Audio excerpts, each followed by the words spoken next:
So yeah, this talk is about how to do GStreamer on tiny devices. So first question, who am I? My name is Olivier Crête. I've been working on GStreamer at Collabora since 2007. At first, I spent a couple years doing video calls, mostly the part with audio and video using GStreamer. I built a framework called FOSDEM, which is a series of GStreamer elements to do video calls for protocols like SIP, XMPP.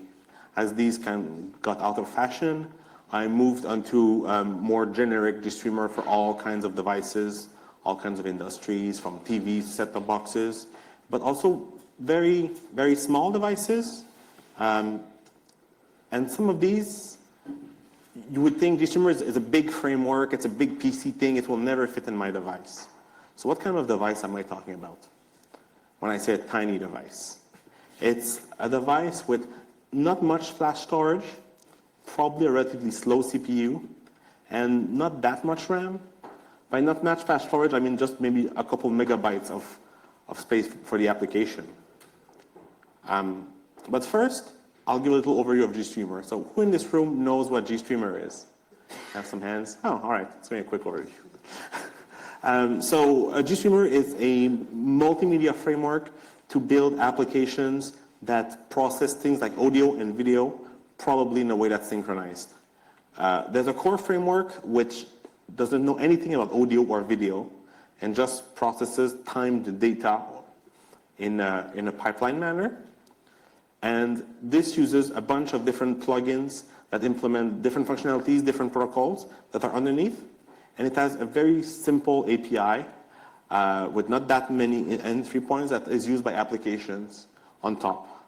Some of them are built-in, GST launch, GST inspect, but most of them are obviously the user's applications. The plugins, there are a bunch that are included, but there are also some third-party ones that either people write their own applications that come from their hardware vendor or that they get from other places on the internet. So GStreamer is about pipelines, as I mentioned. Pipeline is a source, which produces data. It has a sync element, which consumes it. And it has filters that take it on one side and push it out on the other side.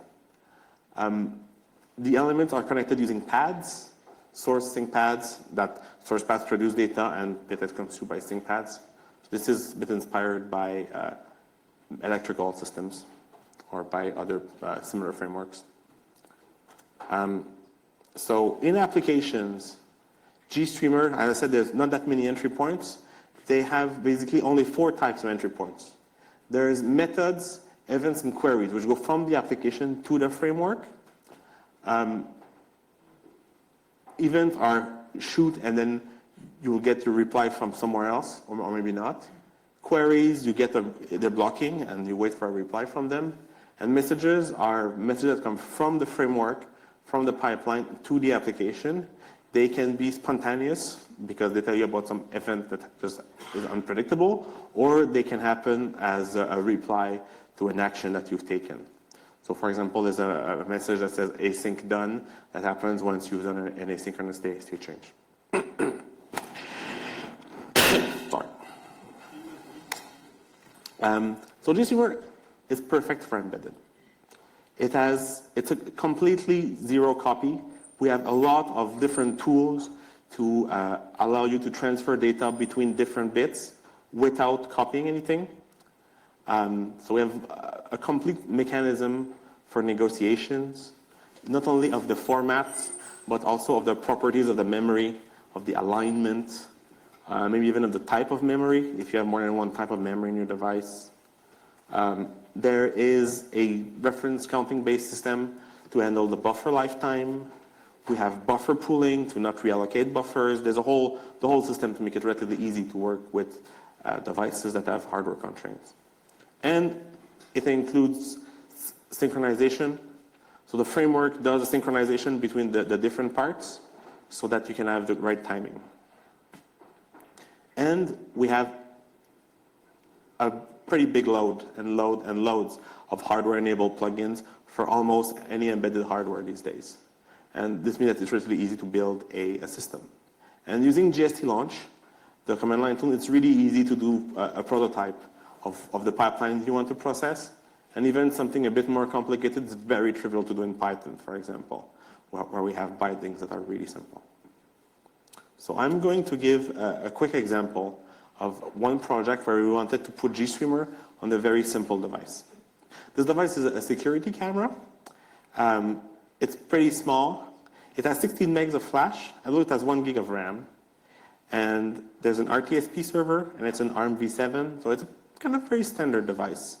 There's so much RAM because they actually keep a ring buffer of video in the RAM.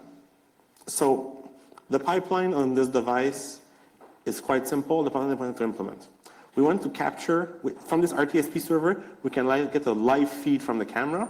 We want to capture it in clips of 2 seconds to upload them to Amazon S3. So to capture them, we have an RTSP source element, which reads from the RTSP server locally. We depayload the H.264, we parse it, and then we send it to SplitMux Sync, which will wrap it into MP4 files, and then we have MP4 files we can upload. So it's very simple. So on PC, we did a very quick prototype, a simple JSC launch line. It took me 30 seconds, and I had something that worked. So I thought, all right, this is going to be an easy project. So I thought then, well, maybe I can do the same thing on my device. So to do the same thing on the device, write a very simple shell script that just did the previous command. The problem is that the whole GStreamer build, it's 287 megabytes, so that wouldn't fit. 82 megabytes of these are dynamic libraries, not plugins. So that's, like the first version is just to strip it, right? You just strip the libraries, and then it brings it down to 17 megabytes, which is more acceptable, but still doesn't fit. Next version is replace GSC launch by a small C program, which I've put here, but it's basically just a GSC launch in a little C. There's almost nothing in there. And a little make file to build this. So some for the toolchain, but this is basically just setting the right toolchain and the package config path and linking it with libtool. There's almost nothing there. So a C program. The binary, compile it 13K, strip it to 5K. Like, oh, that's minuscule. It's amazing. Plus 17 megs in libraries. All right, that still doesn't fit. So yeah, all right. Solution, make a static build. So we only build in the parts of the libraries that we're actually using and not the parts that we're not using. So using libtool, use libtool static libtool libs. That's a kind of a trick to make it compile statically only the parts that have LA files and not the parts that don't. So, and then if the sysroot from the device has LA files, you can just delete them or remove them. And my Cerberus, which is a bit like Yocto, but to build an SDK for GStreamer. So this actually generates LA files. So using this, I can statically link the bits from GStreamer, but not the bits from the device. And then I get a binary that's 7.5 megs, stripped 1.5 megs. All right, that's still pretty good. It's gonna work. Then I try it on the device. I put it on the flash, I run it. Damn it, I get an error, the plugin's not there. So, oof, that's not good. We need to copy the plugins. Then missing all the plugins. So then I copy all the plugins, all of them 17 megs, and I'm gonna fit. So I use this command when I run it on the PC that tells me exactly which plugins it loaded. So then I know which files to copy. I can copy all of these files. So that adds 1.7 megabytes. So then I turn on the device again. Oh, why do the plugins not load? Yeah, because they depend on the libraries. So the plugins are not static, it doesn't work. I'm back to re-adding my 17 megabytes. Still not good enough. So next, we have to statically link all the plugins so that we can stack linking the library and have a nice static build with everything needed, not missing any bits.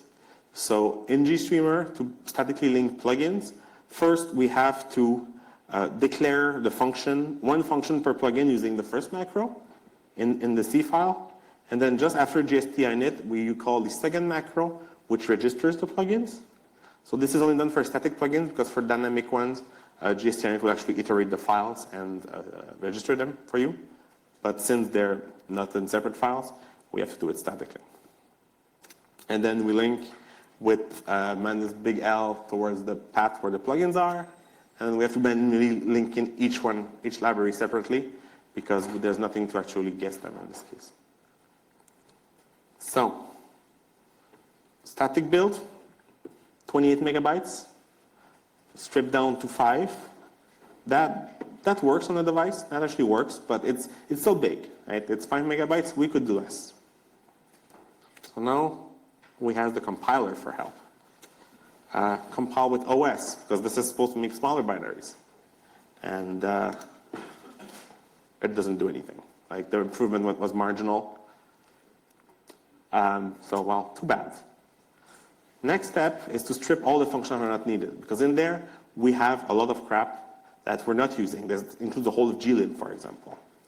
There's a lot of functions that are never called, so we can build everything, the whole GStreamer SDK, with F function sections, F data sections, that will make it create one object file, one .o file, for each function and each data object, which means that we can link exactly the ones we need and none that are not used. And then we link, on linking, we pass this argument to the linker, and that will make it remove all of the objects that are not actually called anywhere. So that brings it down to 4 megabytes, which is pretty good. Next, we're wondering, how can I make it even smaller? So we basically want to find which .o files contribute to the size. Let's think. So we want to, what I had done, when I did this project, was to take the output of the linker, read it with object dump, using the debug symbol, find what's in there, and then find back the O files and look at their size, wrote a little Python script, and then to know which of these symbols actually take space and where I can focus my optimization, maybe remove some steps from the pipeline, maybe do something clever, maybe do something really nasty. Then I realized there's a tool called bloaty McBloatface from some guys at Google that is basically a definition of bloat. It's a couple thousands of lines of C++ code, and when you do make, it downloads like 300 megs of stuff, and protobuf and everything. Then I download the entire Google intranet. But once you've downloaded this 300 megabyte thing and you spend like half an hour compiling it, you have this tool that in many cases works and gives you exactly which symbols take space in your binary. So it's quite convenient. Doing that, I find out that glib is big. And glib has a bunch of bits that don't get removed when you do a static compilation, even though you don't use them. Two things that I really found out. First, glib has internal plugins that are called GIO extension points that are always registered at when glib starts. And so it means that they actually call the functions which have references to basically every function in the extension point, which means that even though you never call them, they get linked in. So I did a little, well, very nasty patch to actually just remove all of these that I don't care. I removed gsettings, gdbus, gappinfo, applications, notification, all these things I don't care about, right? These are not used in this case. So that strips it down to 3.8 megabytes. The other area that I would really like to remove is all of the UTF-8 stuff for this kind of use case, because there are giant tables that take like over a megabyte and that don't compress well. And then that's basically all I could get to in the allocated time.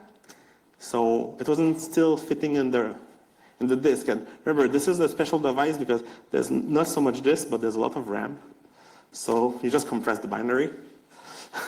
Use UPX, very nice little tool, open source. Compress down to 2 megabytes.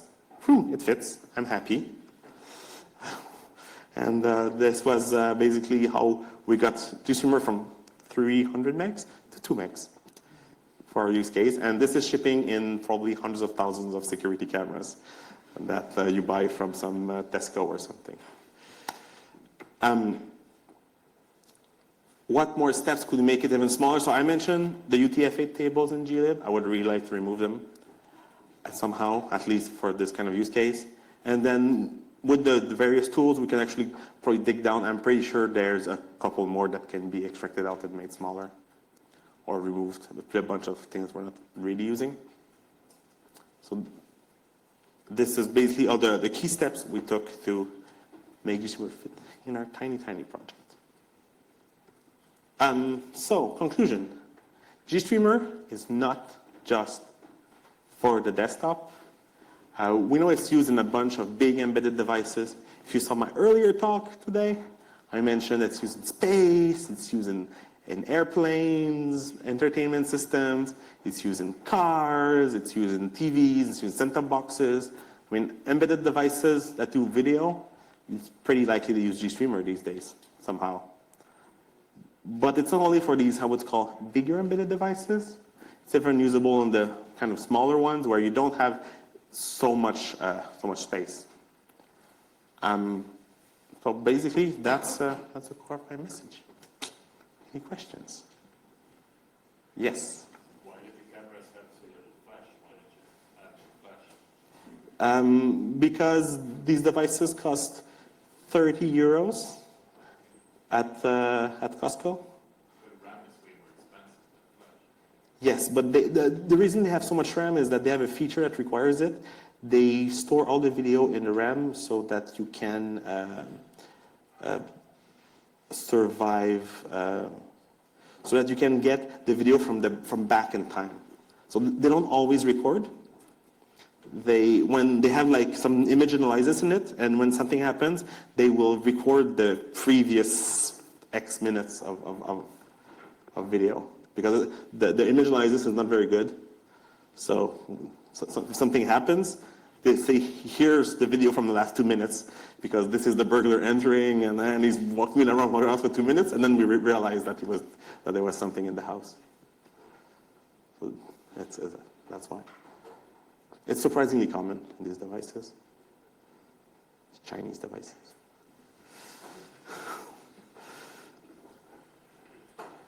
Any other questions?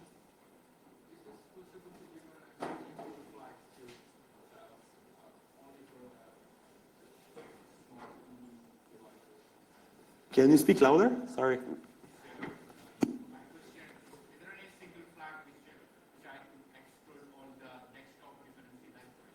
No, sadly. So, sorry, yes. The question is there any single flags to use to eliminate the desktop dependencies? Sadly, there isn't, but the horrible patch I made is available there. And these slides will be on the FOSDEM website as soon as I get enough internet to upload them.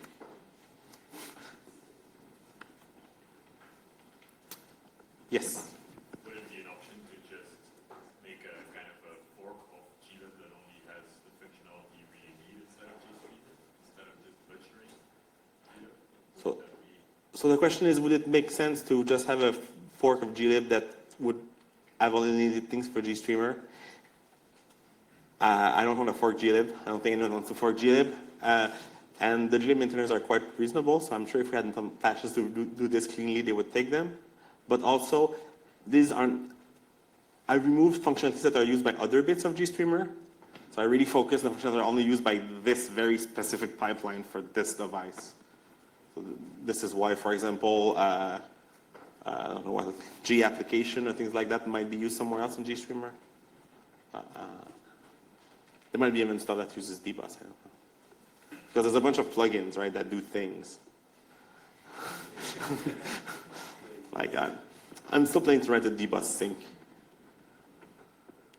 for example. Any other questions? No? Well, thank you very much. And I guess have a good evening. Good dinner.